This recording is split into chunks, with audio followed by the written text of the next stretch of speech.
Welcome back. Remote Area Medical, also known as RAM, is holding a one-day pop-up clinic in the Coalfield community and really the surrounding areas. And Olivia Hudson, what a great last name, by the way, with RAM is here to talk about what they will be offering on site, what services are being offered, things like that. So let's just start there. People are watching.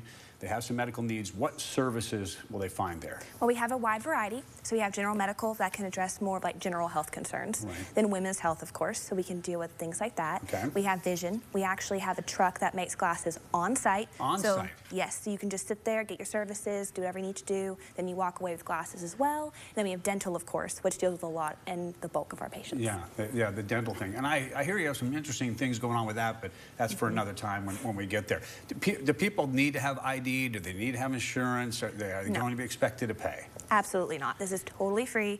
If you do have insurance, though, we'll still take you. No problem. It's for everybody. There's no limitations. Okay, so everyone is welcome. If you have a medical issue, don't be concerned about going there. How long? What are the hours for it?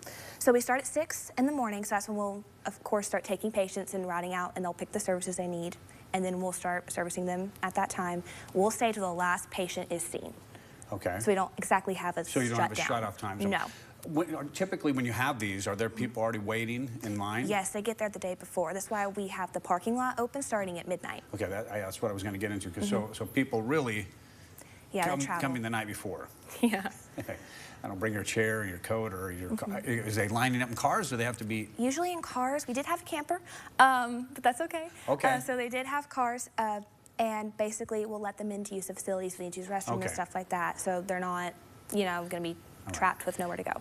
You're not working this one alone. Second Harvest is there. What will they be doing? They'll be providing boxes of non-perishable food supplies for anyone, and you do not have to be a patient to receive them. Okay. So if you show up and just tell the lovely person working that I want Second Harvest, they'll drop it off to you. They'll be on your way. Okay, so that's like a second line or Yes. Yeah, okay, that's good. You don't do.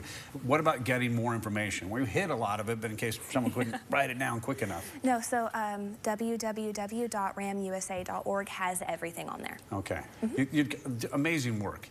And what about the turnout for the, just going back, you had the documentary that last week, right? That aired on the, I can't remember his name, the guy that started RAM. You guys had that big documentary. Oh, yeah, Stan Brock, yes.